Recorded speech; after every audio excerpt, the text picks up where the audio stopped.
today we're going to be talking about when the moon phases present themselves in different zodiac signs. Dee is hosting today, so I get to sit back and listen and learn like you. And I'm going to tell you all about it, some of which you will know already, and others maybe, hopefully, will be new information. It's kind of similar to when we talked in the last series about your moon sign. The moon was in a position in the zodiac when you're born. It's almost like the moon having that zodiac sign and its characteristics, and so those are the themes that you want to focus on, you want to look at, you want to pay attention to during this lunar phase. And it doesn't matter what your moon sign is either. No, basically, if the new moon is in Capricorn, for everyone, I really recommend, of course, signing up to our mailing list. If you go to our website, www.wenewthemoon.co.uk, so you don't have to worry too much about what's happening. We'll just tell you. Yeah. Which is quite nice, I think. It is. It frees up some brain space, I think. Yeah, exactly. And then you can just focus on what it means for you rather than... And it's nice that we do a warning as well on the mailing list of when it's coming up. Yeah. So you can get all your bits and bobs together. Essential oils, your crystals.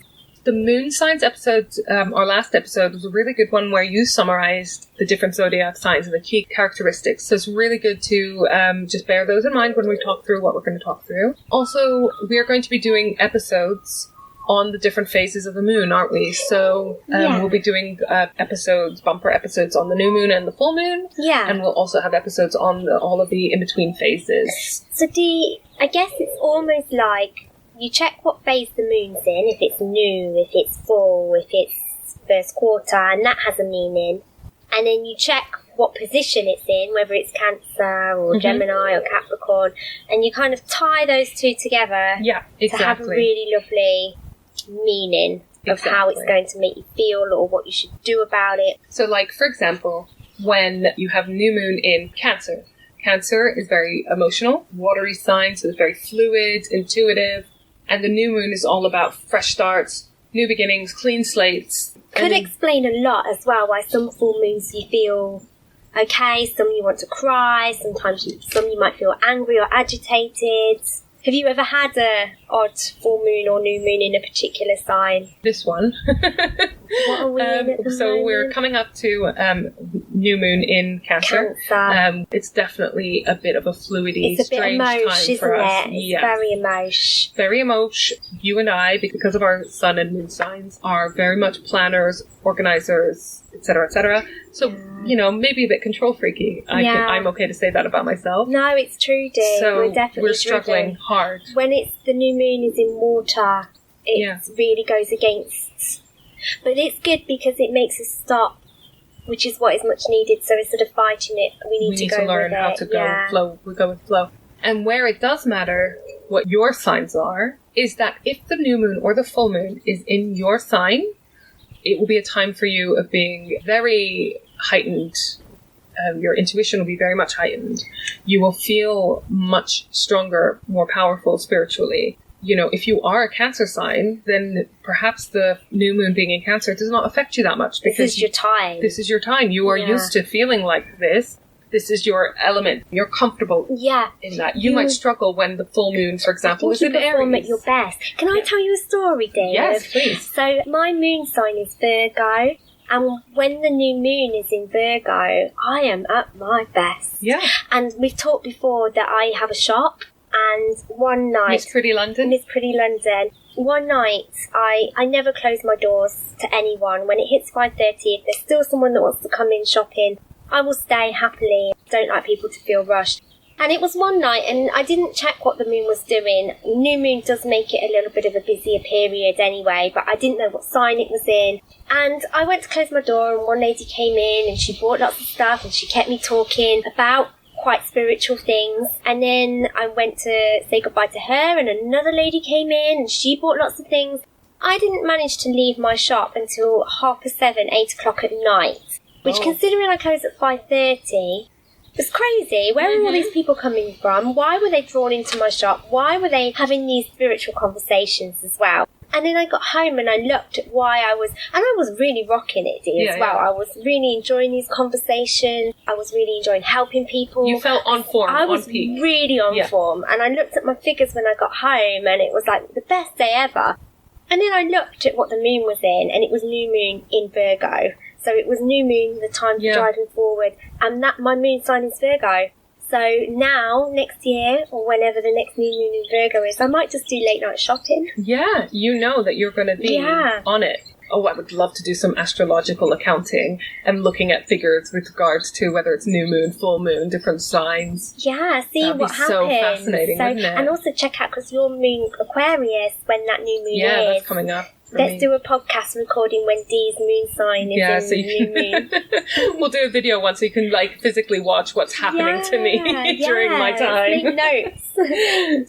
So you might feel more comfortable because of your birth chart in different times of the year. Someone else might have really stressed at that time because all of those characteristics that are heightened during that moon phase in that zodiac sign might be out of their comfort zone, might be go against how they are naturally. It's fascinating, Dee. So we might be already familiar with the new moon being very much a time for intention setting and therefore fresh starts, new beginnings, and therefore letting go of the old. And the full moon is a great time for manifesting, for harvesting those intentions. And then after the full moon, the time between the full moon and the new moon is when you're reviewing, reflecting, wrapping up, and then the cycle starts again. The full moon is also a great time for focusing on gratitude. Gratitude exercises are great anyways. I like to see it as gathering all the stuff that you've done in the first part and just stopping and reflecting on what you've done, what you've achieved. Yeah, where am I? How lucky you are, how well you've done. A little bit of a stock take, a little bit of an emotional inventory, for example. Similarly, it's a great time for forgiveness. Do you need to forgive yourself? Is there someone that you need to practice forgiveness with? That's very much the vibe of the full moon. Watch out for full moons when they're in their water signs. So if they're in a Scorpio or a Pisces or a Cancer, because full moon's so dreamy, and when the moon goes in one of those signs, I was making a cup of tea and I found myself just gazing out the window for half an hour at nothing. Just gone into a complete, really lovely, dreamy state. Really lovely for your moon bath. Amazing. Once you start following this, you start noticing a little bit more what's going on with yourself at these different phases, and then you learn to go with it a bit more. I guess this is where your lunar diary could come in as well, if you're making note, because... What are you like during the full moons? Does it make a difference what zodiac sign this is for you? Was there any phase that you particularly struggled with, and why? You know, what can you do to not feel that struggle so much next time? That's the key, isn't it? How can just prepare for it as well. Yeah, if you how know can we use this stuff to make our life easier? Next year we will know, Dee, when it's new moon in Cancer, we are not at our best. Yeah, probably won't schedule any recording days during that. I have another story of when there was a full moon in the air sign as well. So it was in Gemini, and I love a full moon bath, and I just couldn't get comfy. You know when you have a bath and it's amazing and the temperature's right and you put the right salts in and you've got the right candles, and you know it's full moon, so it's relaxing and it is that reflection dreamy time, and I just couldn't get comfy. And air and water, naturally air. Maybe this is a bit too woo-woo, I'm thinking of it too much, but I'm definitely going to take note next time of a full moon in air, and having a bath doesn't sit well with me. If you ever wanted to try meditation and get into a very relaxed state, have a look at the moon and these signs like Dee said, and I really recommend a full moon when it's in a water sign, so your Pisces, Cancer, your Scorpio. The new moon, for those of you that don't know or have forgotten from school, is when the moon is between the earth and the sun. So basically, we are seeing the dark side of it. The illuminated side, the side that's illuminated by the sun, is pointing away from us. We can only see the dark side of it. The full moon is when the moon is on the other side of the earth from the sun, so we see the light side of the moon. We see the side that has the sunlight reflecting off of it. Right. And then obviously you have all the phases in between. We'll be doing a guide on these each one, won't we, Dee? Exactly. So the full moon will have a full series on, and the new moon as well. I went on a little rabbit hole while I was researching this podcast. Love a rabbit hole. Yeah. What have you found? Why can you see the moon during the day sometimes? Yes, particularly in the summer at the moment. Right? And sometimes when you look at the timing of the full moons and the new moons, they are like in the mid-afternoon. Yes. And so I was like, do you know what? I've never really thought about that. So yeah, I did a bit of reading around it. 7 days before the full moon, you can see it rise in the afternoon. With the sun there at the same time? Yeah. So 7 days before the full moon, You can see it rising in the afternoon. I have to make a note, because I have noticed that and just thought it was a seasonal thing. It's a lunar cycle thing. And the plot thickens. After the full moon, you can see it in the morning. Moon in the morning? Yeah. Wow. You can go on our website at any point to check what the current phase is of the moon and what sign it's in, so you can have a quick reference. You sign up to the mailing list, you'll get all of them to your inbox as well. Now, what does it mean when you have a lunar eclipse coinciding with... Eclipses confuse me. Just the idea of what is it, what does it mean? Well, I'm not going to go into too much of the sciencey stuff, exactly, because then you do that thing where it's like, oh, too complicated. I think that's what I do. Yeah. Well, all you need to know is that the moon, whatever the moon is doing at that point in time, will be particularly powerful if it coincides with an eclipse. So it's an amplified. So, yeah, basically it's just an amplifier. So as long as you think of it like that, what does it mean when the moon is in your sign? That it's amplified for you personally. What does it mean when the moon is also going through an eclipse? That those characteristics of the moon at that time are amplified for everyone. So what I'm going to do is I'm going to go through, I thought this would be quite fun for you and I. For example, what does it mean when the new moon is in Taurus, because that's your sign, your sun sign, and the full moon in Aries, which is my sun sign. Let's start with yours. New moon in Taurus. So as we said, the new moon is very much a time of new beginnings, clean slate, fresh starts, etc. New moon in Taurus. When the new moon occurs in Taurus, you crave balance and stability. Because Taurus is very much about like nesting, homely feel, right? We're very stable, grounded. dependable. You need to feel the earth under your feet, definitely. Exactly. So when the new moon is in Taurus, then everyone might be having this desire for stability. Maybe you are spending more time at home. Maybe you're spending more time decorating your home. I was going to say, during that time, be careful with the old credit card, because the need for possessions is high. Now would be the time to practice a lot of grounding exercises. So whatever you do to help ground yourself, whether it's visualizations, whether it's meditation, whether it's yoga, whether it's a run, a walk, whatever it is, it's different for everyone, isn't it? Now is the time to do that a lot to help you with being okay with the parts of life that are unpredictable. Because that is something that Koreans do not really like, is it? Sort of unpredictable, spontaneous nature. No, is not definitely not. We don't like things moving. We like things to be quite fixed. But we are quite an introverted sign as well, so definitely quite emotional and the ones that take a step back. So this would be the time when the new moon is in Taurus to work on your self-worth, and it's worth surrounding yourself with people that make you happy at this point in time. Because those people boost your confidence. Or stuff. Yes, stuff that makes you happy. See, this is typical Taurus. Stuff that makes me happy. Yeah, pretty things. All of my pretty things that make me feel happy. Just anything that boosts your confidence, boosts your self-worth. We give you aromas for each of the phases in zodiac signs. I've called them aromas because I haven't invented the word aromas. I'm not claiming to, but what I mean by that is that it might be a smell or a taste that you use in cooking, oils, bath bombs, candles, incense, whatever. There might be loads of different ways that you might incorporate these aromas into your life. For this phase, it would be honeysuckle, patchouli, rose, ylang-ylang, and rosemary. So rosemary is a good example for this. You can use it in cooking. You can also use it as an oil to diffuse, as a mix in, rosemary and ylang-ylang, for example, together. Lovely. So have a little think about these oils during that time. You might want to use them individually. You might want to blend them. You might want to, like I said, use them in cooking. The element associated with Taurus is obviously earth, which is also very grounding, dependable, nurturing. So that is very much the atmosphere around this time.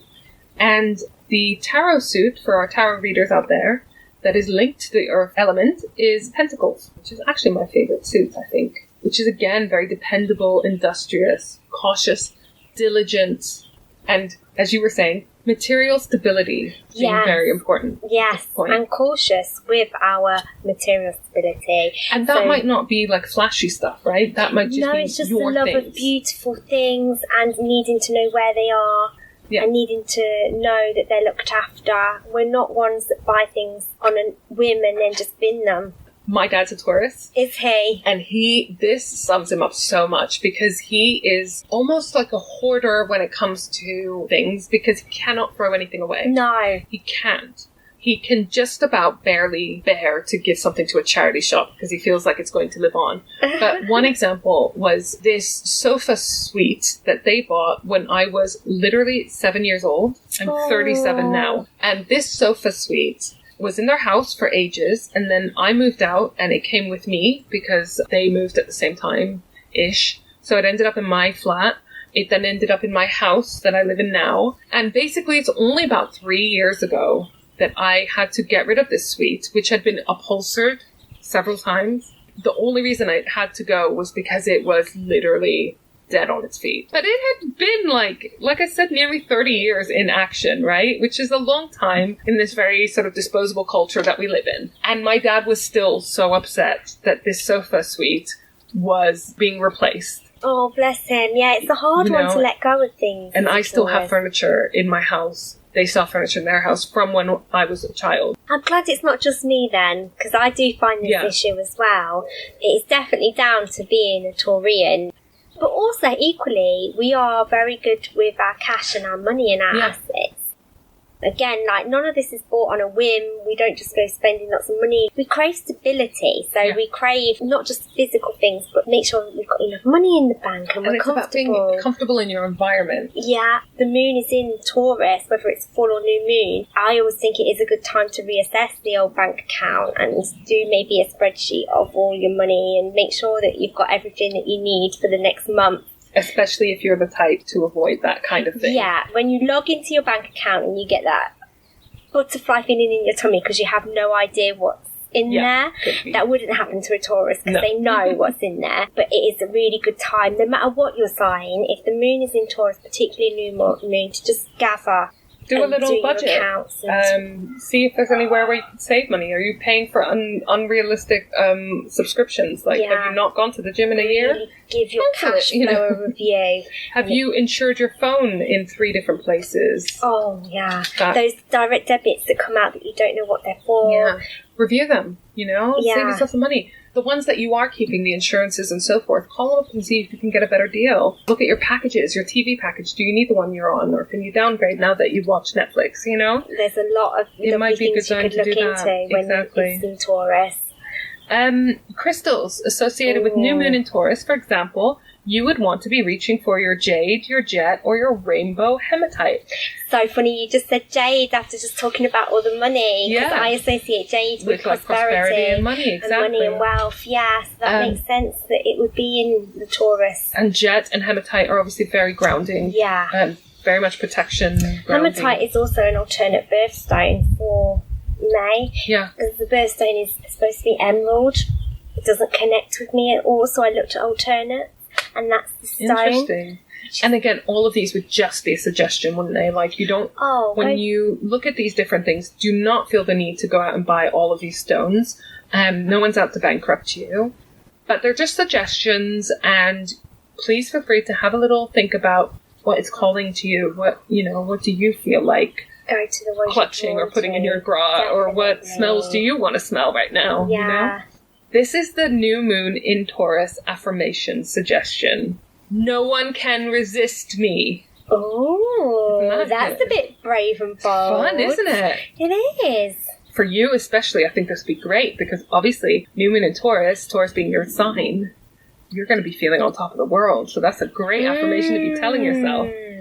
And then what we've included as well is the numerology. Here we go. Which is super fun. Numerology is something I'll admit I'm sort of just on the beginning of exploring. Yeah. And I find it fascinating, especially the kind of background to it and the theories, because this idea that every culture, every country, every religion has these ideas about different numbers. I'm on the fence with this one, Dee. I think I need more examples and maybe looking into more of the history to gain an understanding. But you know how 13 is very much considered an unlucky number. And 7 is very much considered a lucky number in a lot of cultures. And then you have, of course, the number of the beast, the number 6, and the which was always my favorite number. But then I was a devil child. So, so what's the number for Taurus? 6.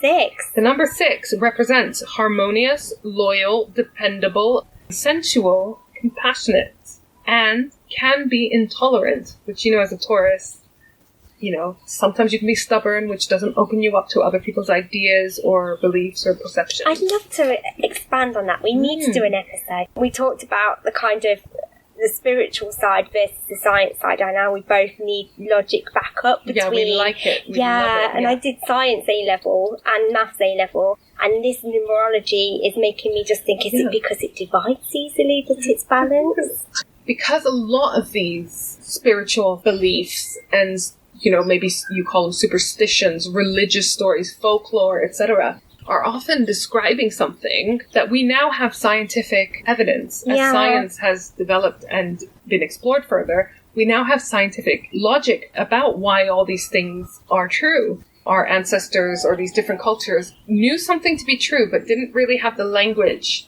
to explain it. And so they developed these stories around it. Yeah. Which I find so... I could listen to We that for need to look ages. into the numbers more. I'd love to know why. That is what will be happening when the new moon is in Taurus. And for you, when this happens, it'll be particularly heightened because you are a Taurus. And for someone who is almost like, what's a sign that's like opposite of Taurus? Maybe like a Pisces, you know, a lot more emotional and free-flowing and free-thinking and you know what I mean. They might struggle in the new moon in Taurus period because it goes so against their comfort zones. Whereas you will thrive in it. So that's what's interesting, isn't it? So, I'm an Aries. I feel like I'm a very typical Aries. You're very organised and driven and ambitious. Yeah, definitely. So, when the full moon is in Aries, for example, it's important to remember the journey as well as the destination. So this is totally an Aries thing. So focused on results that we forget about, you know, the importance of getting there. Exactly. We're living very much in the future because we have all these plans and all these things that we want to achieve because we are ambitious, that sometimes we forget to just fucking enjoy life, you know? Yeah. So it's definitely a time to remember the journey. And that not everything in life is a competition. Now, I have to admit, where I'm not very Aries is that I'm not very competitive with other people. You're a very balanced Aries, Dee, because when you were talking about ambition and seeing the ends, I think you do enjoy your journey. It's because I think I spend a lot of time focusing on this. I've done, you know, you and me, by nature of even having this podcast, it's because we are focused on this a lot. So now is a time when the full moon is in Aries to remember that life is a journey and not everything needs to be perfect, and better done than perfect in a lot of cases. And just like we make a lot of allowances for other people and don't expect them to be perfect, we shouldn't expect ourselves to be perfect all the time. No one is expecting that of us. It's a time to ask yourself, am I being too stubborn? Am I being too competitive? Am I being sensitive enough? Now that might be to yourself or to other people, you know. Again, affected organs, the head, the mouth, the penis, and blood. And you might not have a penis, but these are the areas that you might want to look at and think about and analyze and maybe get tested on if there's, like I said, a problem that you've been ignoring. As we talked about, doing your breast checks. This is a really great way of doing a full body check. And by the end of the year, you will have done a full body check. Exactly. Yeah. And, you know, that's not a bad thing. Aromas, jasmine, black pepper, frankincense, pine, and petitgrain. Also, they're quite musky, some of those, grounding, aren't they? Very musky, earthy, groundy smells. Yeah. The Aries sign is a fire sign. So that means that we're very passionate, enthusiastic, creative. There's a lot of energy there. Crystals are carnelian, sunstone, garnet. Oh, Again, there you very go, all the red stones. Fiery stones. And I love this affirmation. The affirmation for when your full moon is in Aries. And again, it's just a suggestion. You might have a totally different one or make one based on this, you know, tweak it to suit you. I am a warrior and I make things happen. I think that is beautiful, Dee. That sums up Aries. And the positive energy of Aries, right? Yeah. All the good stuff about being Aries. The number is 9. Compassionate, confident, independent, humanitarian, adventurous. Oh. beautiful. Yeah. Aries is a beautiful sign. It's the first sign of the chart. It's really significant. A good ceremony to do during full moon time is a forgiveness exercise, a forgiveness ceremony. There's so much that we hold on to, isn't there? That we sweep under the carpet to make life easier for ourselves or ignore. What are you holding on to? Is it something that you need to resolve yourself? I call it feeding your monsters. Yeah. Replaying it over and over again keeps the grudge, the anger alive by releasing it and letting it go and stop replaying it. Exactly. And so, it's cliche, but you've got to learn how to forgive and forget, right? You do. You want to just be able to move on.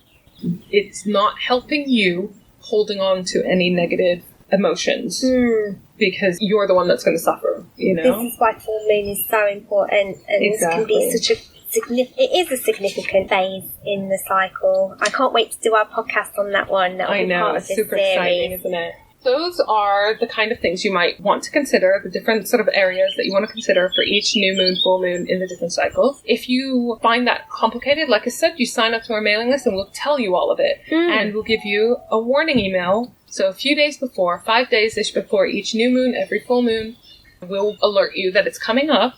So that you can prepare yourself mentally and emotionally and financially. And you can also just be aware of what might be going on in your head in this space. The last point I will make about the moon being in the different zodiac signs is that I've been giving an example of when the moon is in our different sun signs. So you being Taurus and me being Aries. But when the moon is in your moon sign, which for me is Aquarius and for you is Virgo, that is what's called a lunar return. So the moon returns to the position in the sky where it was when you were born. And during that time, so for example, if the moon is in, for me, Aquarius, it means that I will be particularly intuitive, which might lead me to be more emotional and more moody. FYI. Ooh. Future. Just a little warning. Everyone put that in their diary. And when you have a lunar return, so when the moon is in your moon sign, you have to make sure you spend a lot of time doing self-care and nesting. Does that depend on your sign a little bit, or it's for everyone? It will have obviously different flavors to it, depending on what your moon sign is. Yeah.